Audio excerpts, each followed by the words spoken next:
So my interest in physical therapy actually stemmed as a patient. I had an injury whenever I was in a job working in high school, getting ready to start college. Through that, between surgery and everything, I spent about 20 weeks doing physical therapy myself. It just seemed like one of those things that I would like to get into, and here we are today, almost 10 years later now.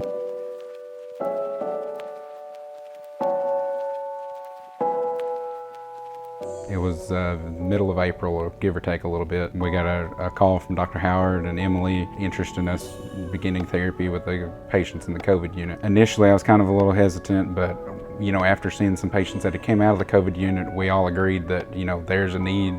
Honestly, those patients would be completely independent, no problems prior to, and then they get to the hospital and their whole life has changed. So that was an excellent opportunity for us to come in and do what we do best.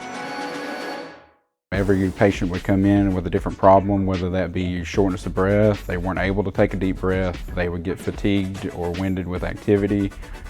Sometimes people came in and they had other problems. They'd had a fall, but they happened to have COVID. So they were in the COVID unit with us. That interdisciplinary communication between respiratory and nursing and PT and patient care techs and everybody, it was very, very important down there in the COVID unit, because we might see something that someone else doesn't with activity.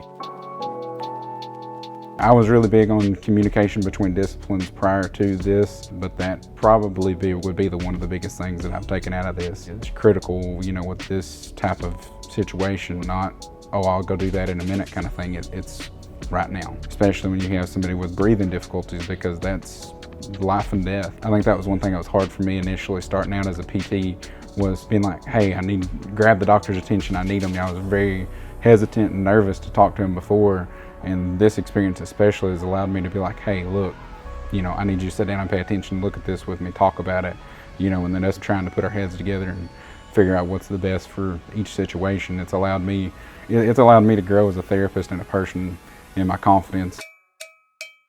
Sometimes you have those patients with those quick declines, and not necessarily old or young, but I just relate that to, what if that was my family member? How would that make me feel? But it makes you very sad. I mean, it does. It takes you a personal toll on you.